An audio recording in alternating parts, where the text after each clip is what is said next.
नमस्कार। आप देख रहे हैं आपका पसंदीदा चैनल ज्योतिष मार्तंड। मैं पंडित राजेश दुबे भोपाल से। जैसा कि हम प्रतिदिन गणेश उत्सव के पावन पर्व पर भगवान श्री गणेश के प्रत्येक अवतारों का वर्णन कर रहे हैं, उसके अंतर्गत आज जो भगवान श्री गणेश का स्वरूप है, जो भगवान श्री गणेश की मूर्ति है, वह गजानंद के स्वरूप में है। गजानंद, जिनका स्वरूप गज को धारण किए हुए गज मुख हैं और वह आनंद देने वाले हैं। मंगलकारी मुख और मूसक पर सवारी किए हुए यह देवता की मूर्ति जो है गजानंद गणपति के नाम से जानी जाती है। ऐसा कहा जाता है कि एक बार भगवान श्री शिव और माता भगवती पार्वती दोनों कैलाश पर्वत में विराजमान थे और उसी बीच में यक्ष देव के रूप में कुबेर देवता उनके दर्शन करने के लिए वहाँ उपस्थित हुए। भगवान शिव के साथ में जब पार्वती जी बैठी थी तो भगवान श्री शिव का स्वरूप दिव्य था और माता भगवती पार्वती का स्वरूप बड़ा आकर्षक, सम्मोहक और प्रसन्न चित्त मुद्रा में थी। उसी बीच जो है माता भगवती और शिव की लीला के अनुरूप उनके सौंदर्य को देखकर धनाध्यक्ष कुबेर जो है वह लुप्त दृष्टि से माता भगवती को दर्शन करने लगा और देखने लगा और उसके उन भावों को देखकर माता पार्वती अनायास अत्यधिक क्रोध में आ गई। और जब वह क्रोध में आई तो अग्निमय भाव को उन्होंने प्रदर्शन करा और उस अग्नि युक्त वाणी के कारण कुबेर जो है वो घबरा गए और उनके उस घबराने के काल में जो क्रिया हुई उससे जो है एक संतान की उत्पत्ति हो गई। और वह जो संतान थी उसने जन्म लेते ही अपने पिता कुबेर से कहा कि हे पिता, मैं आपका मानस पुत्र हूँ, आपका जन्म, मेरा जन्म होने से आपका क्या प्रयोजन है यह मुझे आप बताएं, क्योंकि इस संसार में जन्म लेने के बाद क्या करना है। तो भगवान श्री धनाध्यक्ष ने कहा कि सर्वप्रथम इस बात को आप ध्यान रखो कि पुत्र, आप सारे संसार में लोभासुर के नाम से विख्यात होगे और तुम्हारी सुरागत प्रवृत्तियाँ होगी और तुम्हारे जीवन का उद्देश्य क्या, इस हेतु तुम जो है दैत्य गुरु श्री शुक्राचार्य जी के पास पहुँचो और उनके शरण को लो और वहाँ तुम्हारे जीवन के संपूर्ण अनुभूत जो उद्देश्य उसकी प्रतिपूर्ति होगी। यह सुनकर लोभासुर श्री शुक्राचार्य जी के पास उपस्थित हुआ। जैसे ही वहाँ पहुँचा तो उसने सर्वप्रथम भृगुदेव को अर्थात शुक्रदेव को जैसे ही देखा तो उनका स्तवन किया, नाना प्रकार के सुवाक्यों से उनका संबोधन करते हुए और शरणागत हुआ और चरणागत हुआ। उसके चरणों पर गिरकर भगवान भृगु से कहा गया, उसने स्वयं यह वाच किया कि हे प्रभु, मैं धनाध्यक्ष कुबेर का पुत्र हूँ, मेरे पिता का आदेश हुआ है कि मैं आपकी शरण में जाऊँ और मेरा जिस उद्देश्य या जिस हेतु जन्म हुआ है उसके क्या योगायोग है वह आप मुझे बताएं। भगवान शुक्राचार्य ने उसको जो है अपने अधीन स्वीकार करे, उसकी शिक्षा और दीक्षा को पूरा करें। शिक्षा दीक्षा को पूरा करने के साथ में लोभासुर जो है उसको उन्होंने आदेश करे कि संसार में संपूर्ण कृत्य, सारी सृष्टि जो है भगवान शिव और माता भगवती प्रकृति के अधीन है, अर्थात तुम्हारे जीवन के उद्देश्यों की प्रतिपूर्ति के लिए तुम भगवान श्री शिव का कठोर तप करो। आप देखेंगे कि जितने अवतार वर्णन है वह शिव के अधीन है, असुरों के। तब भगवान शिव का कठोर तप लोभासुर ने किया। और लोभासुर ने जब अपना कठोर तप किया तो उसके कठोर तप करने से, इतना कठोर तप किया, इतने लंबे समय तक उसने तप किया कि उसका जो शरीर है वो वाल्मीगत हो गया, कणीगत हो गया। तब उसकी भक्ति को देखकर भगवान श्री शिव अत्यंत प्रसन्न हुए और उन्होंने साक्षात जो है उसे दर्शन दिए। उसके दर्शन के काल को यदि हम नियमित आधार पर देखें तो जैसे ही भगवान शिव के कोई भी व्यक्ति दर्शन करता है उसके योग समस्त जो है प्रफुल्लित हो जाते हैं, प्रकट हो जाते हैं। और इस आधार पर लोभासुर जो है उसके जो तत्व थे उसके आधार पर उन्होंने कहा कि लोभासुर तुम मुझसे क्या वर चाहते हो, वर मांगो। तो उसने कहा प्रभु मैं सामर्थ्यवान हो जाऊं, मैं निडर हो जाऊं और संपूर्ण लोक में मेरे शक्ति के सामने कोई ना टिके, आप ऐसा मुझे आशीर्वाद प्रदान करो। सारे दैत्य इसी प्रकार का आशीर्वाद मांगते हैं। भगवान शिव ने कहा तथास्तु, वहाँ से अंदर ध्यान हो गए। भगवान के शिव के अप्रमेय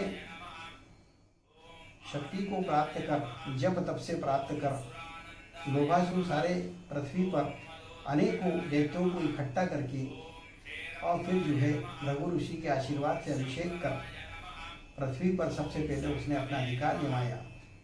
प्रत्येक मानव के जीवन में, प्रत्येक असुरों की प्रवृत्ति में लोभ के रूप में समाहित हो गया। लोभाचार संसार हो गया, चारों तरफ लोभ ही लोभ हो गया। और धीरे धीरे उसने फिर जो है स्वर्ग पर आक्रमण किया।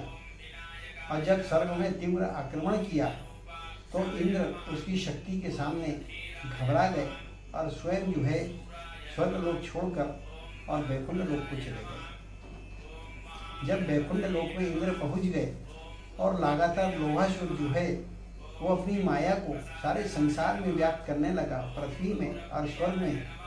जब उसकी शक्ति का पूर्ण रूप से संचालन हुआ तब उसने जो है स्वर्गलोक में अपना प्रतिनिधि तय करके नियुक्त कर दिया और वो पृथ्वी पर राज करते हुए अनायास देवताओं के बीच में बैठा। और देवताओं की सभा में जब यह परिचर्चा हुई कि इस संसार में सर्वशक्तिमान कौन है, तो मोहासुर ने कहा कि मैं मोह के रूप में प्रत्येक व्यक्ति की प्रवृत्ति में और समाहित होने के पश्चात जो है संपूर्ण पृथ्वी में और स्वर्ग में राज्य करता हूँ। दैत्य ने कहा कि हे असुरराज, हे असुर शिरोमणि, आप कैलाश पर्वत पर भी जो है राज्य करने के भाव पैदा करें। और उसके अंदर ये जब भाव पैदा हुए तो वो अपनी सारी असुरी सेना को लेकर कैलाश पर्वत पे पहुंचा। भगवान शिव समाधिस्थ थे और उसने कैलाश पर्वत पर भी जो है जाकर जो है युद्ध की घोषणा करा।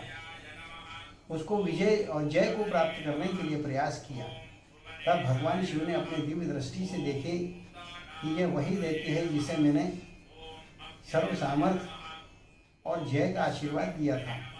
अतः वह शांत भाव से विचार कर ही रहे थे। उसी समय एक दूत लोभासुर का भगवान शिव के पास पहुंचा। उसने कहा प्रभु, आपको कड़ी चुनौती देते हुए लोभासुर ने संदेश भेजा है कि आप लोभ से युद्ध करें और कैलाश पर्वत की रक्षा करें। तब भगवान शिव ने मुस्कुराते हुए कहा कि लोभासुर मेरे माया के तहत ही यहाँ पर युद्ध करने उपस्थित हुआ है और युद्ध करने की मेरी अनिच्छा है। और वहाँ से भगवान शिव जो है वन अंचल में चले गए और इस प्रकार से जो है कैलाश पर भी उसका राज्य हो गया। जब लगातार कैलाश में, पृथ्वी पर, स्वर्ग में राज्य हुआ तो उसने अपने दूतों को आदेश दिया कि सारे संसार में जहाँ जहाँ मेरा राज्य है यह घोषणा कराओ कि यहाँ पर दान नहीं होगा, पुण्य नहीं होगा, यज्ञ नहीं होंगे, जप नहीं होंगे, तप नहीं होंगे, मंत्र नहीं होंगे। इन सबको उसने प्रतिबंधित किया। अर्थात यज्ञ के माध्यम से देवताओं का जो अंश होता है उसे प्रतिबंधित कर दिया। जगह जगह उसके प्रतिनिधि अनाचार अत्याचार करने लगे। संपूर्ण सृष्टि में त्राहिमाम होने लगा।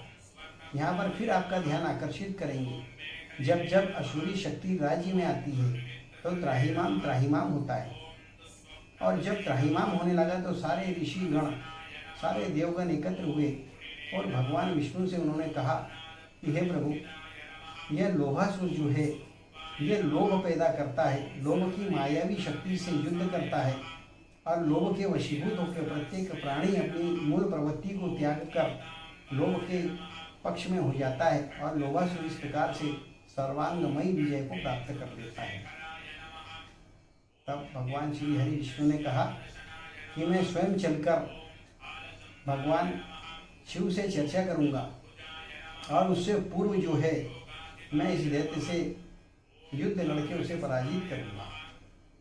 जब भगवान श्री हरि विष्णु रमापति पहुँचे और उन्होंने लोभासुर को चुनौती देते हुए युद्ध की घोषणा की तो बड़ा घोर युद्ध हुआ। नाना प्रकार के देवगण उपस्थित हुए, देव सेनाएं उपस्थित हुई, लेकिन अंततः जीत जो थी वो लोभासुर की होती हुई दिखाई दी। तब भगवान श्री हरि विष्णु ने युद्ध के स्थान से हटकर भगवान श्री शिव के चरणों में शरणागत हुए, और फिर वहाँ जाकर उन्हें भगवान श्री शिव से प्रार्थना की। तो शिव ने कहा, क्योंकि भगवान शिव अंतर्यामी थे, तो शिव ने कहा कि विष्णु, लोभासुर को मैंने जिस प्रकार से मद को और मोह को या उसी प्रकार से लोभ भी मेरे द्वारा पैदा किया हुआ है, और ये असुरी शक्ति संपूर्ण संसार में व्याप्त है, और इसको यदि वध करना चाहते हो और इस पर जय पाना चाहते हैं तो आप सब देवतागण मिलके गणेश्वर के पास जाएं और गणेश्वर से प्रार्थना करें। इसका अंत गणेश्वर ही कर सकते हैं। तब सारे देवता, सारे ऋषि मुनि इकट्ठे हुए। उन्होंने भगवान शिव का जप किए, तप किए, नाना प्रकार के मंत्रों से फिर जो है उनका आशीर्वाद लेकर गणेश्वर अर्थात गजानन जो स्वरूप है उनके पास पहुँचे।